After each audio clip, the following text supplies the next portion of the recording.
Des challenges, on en a à profusion sur la toile et depuis quelques jours, un challenge assez particulier qui attire notre attention, celui du plastique nylon sur la tête. Nous en parlons sur ce plateau. Bonsoir Anirino.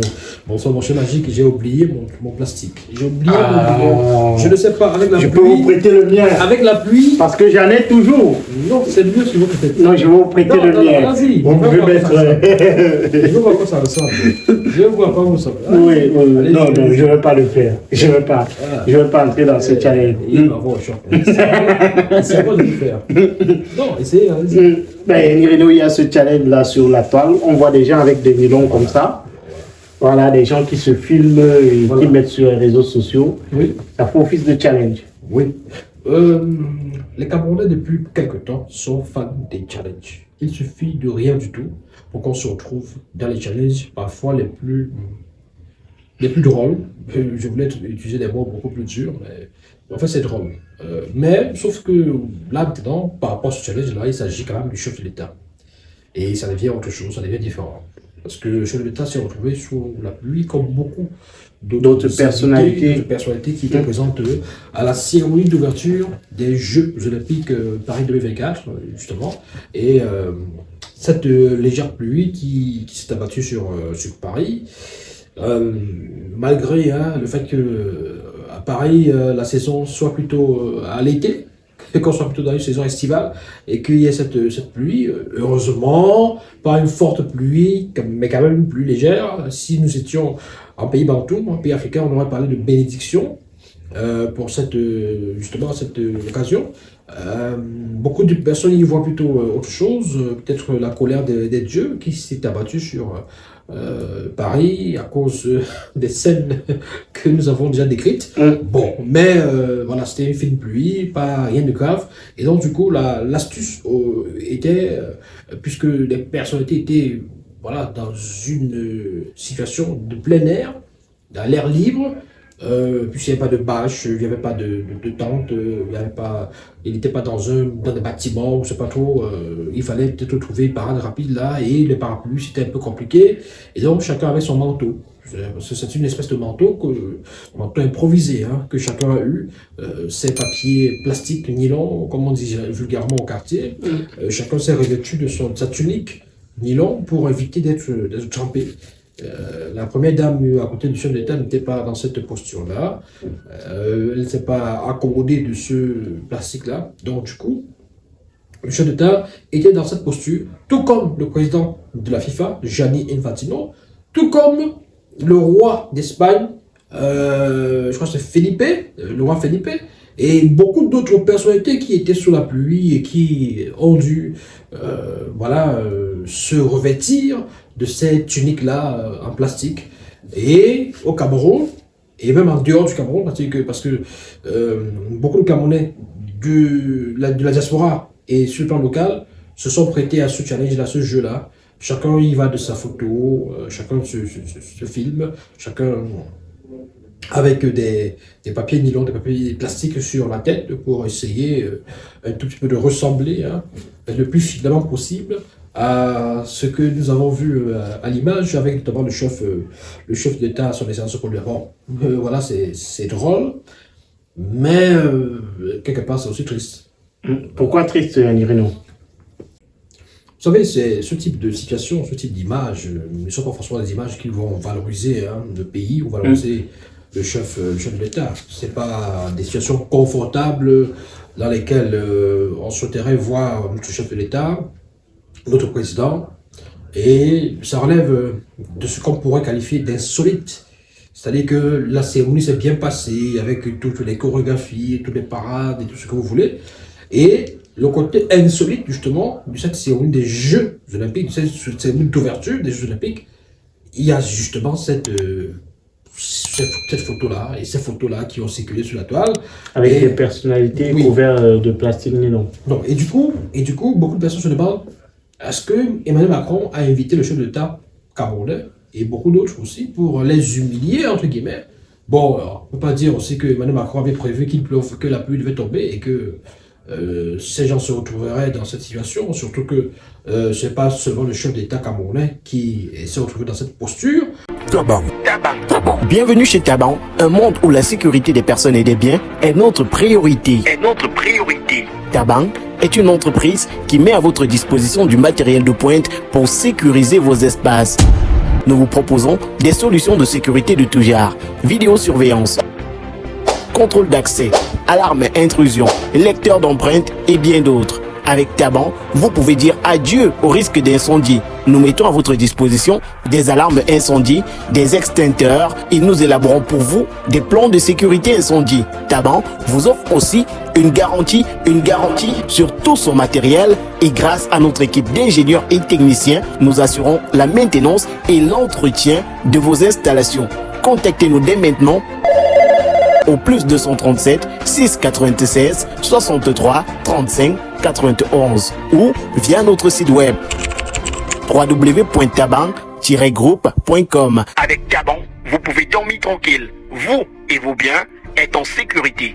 Vous avez le président de la FIFA, la toute puissante FIFA. Vous savez que la FIFA, c'est comme une sorte de multi-État ou de supra-État qui, voilà. Donc, sur le plan international, sur le plan diplomatique, c'est quand même fort aussi. Le président de la FIFA a même rang de président de la République, peut-être même plus. Donc, vous avez le roi d'Espagne qui lui aussi était dans cette posture. On ne peut pas se dire que peut-être que le président Macron voulait aussi humilier le roi d'Espagne. Il ne sait pas quel contentieux ils auraient. Donc, et aujourd'hui, donc, on voit les gens se retrouver dans cette posture du challenge Paul Biya. Beaucoup de personnes se demandent si ce n'est pas aussi une façon de contribuer, entre guillemets, à l'humiliation du chef de l'État, si effectivement ça contribue, ça participe de ce qu'on appelle l'humiliation, parce que de toute façon, ça ne contribue pas forcément à vendre l'image du pays. Voilà, donc c'est un challenge qui, comme beaucoup d'autres, ne sont pas forcément dans l'idée de valoriser quoi que ce soit, mais plutôt dans une sorte de mise en exergue du côté ridicule et insolite. Mais de l'autre côté, on s'est rendu quand même compte que les résultats du baccalauréat n'étaient pas très bons à Yannick Reno. Et parmi les raisons qui étaient évoquées, on parlait des challenges, certains analystes parlaient des challenges que les élèves ont fait tout au long de cette année. Est-ce qu'on peut dire aujourd'hui avec ces challenges-là que ce n'est pas seulement une affaire d'élèves, parce qu'on voit tout le monde, que ce soit des papas, tout le monde se lance dans ce challenge-là sur la toile.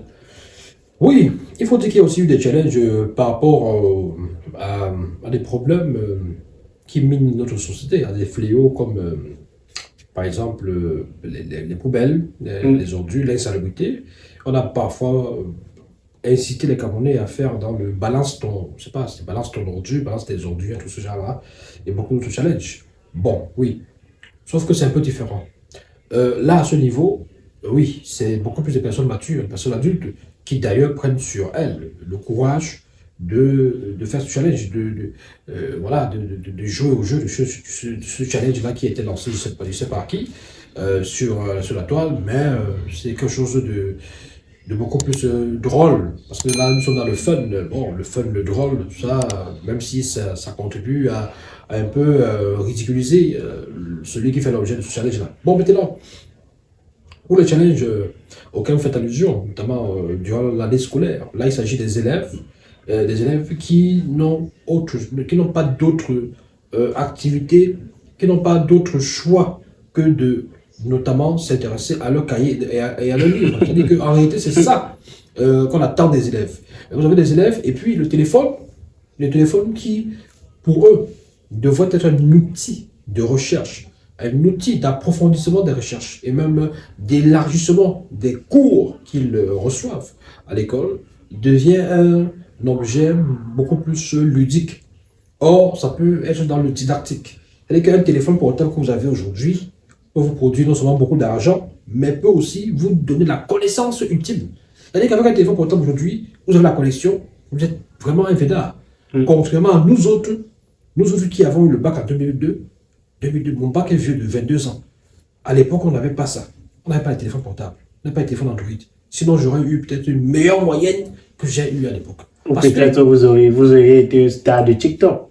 Non, à l'époque, non. Il faut quand même dire qu'on avait... S'il y avait la technologie à cette époque-là. Non, il faut reconnaître quelque chose. C'est que, à cette époque-là, j'aurais peut-être faire beaucoup plus de recherches sur des choses qui Vous n'étiez pas du genre à devenir faire des vidéos, non, des délires de jeunes. Non, il faut dire que, écoutez, l'attitude de quelqu'un, non seulement au bas âge, on peut déterminer, mais même quand à un certain âge, on peut essayer de comprendre que cette personne n'aurait pas pu faire ceci, n'aurait pas pu faire cela. Parce que aujourd'hui, même à l'âge que j'ai, l'expérience que j'ai, les activités que je mène, le téléphone pour moi, c'est pas pour ces choses-là. C'est-à-dire que franchement, on se connaît, le téléphone, vous savez, pour moi, le téléphone, c'est un outil de travail. Le téléphone, c'est un outil de travail. Quand vous entrez dans mon téléphone, dans les galeries, dans ces là, vous voyez que c'est beaucoup plus de travail. Quand vous regardez ce que j'ai fait comme capture d'écran, vous comprenez qu'il s'agit de documentation. C'est-à-dire qu'on fait des recherches et on se documente. Quand vous entrez dans mes conversations WhatsApp, vous savez, j'ai plusieurs numéros. Ce que je fais, c'est quoi? C'est que je peux trouver un document intéressant, ou je peux trouver des choses intéressantes sur la toile, des textes intéressants, même des livres, etc. intéressants, des textes. Je copie, je colle, j'envoie, en fait, je m'envoie les textes ou les documents d'un numéro à un autre. Je sais que ça restera dans mon téléphone. Donc, il y a des choses comme ça dans lesquelles je ne comprends pas. On a fait dissertation à l'époque, quand on était en terminale, il y avait, vous avez des enseignants qui ne vous donnaient pas tout le coup, c'est-à-dire que qui vous disaient d'aller faire des recherches. À ce niveau, vous avez un téléphone portable, vous êtes un vénard. Avec Google, vous allez sur des sites et vous trouvez, vraiment, vous avez tout. Comment faire une dissertation, comment faire ceci, comment faire cela, des détails sur la guerre mondiale, la première et la deuxième guerre mondiale, des sujets qui viennent au baccalauréat, en histoire.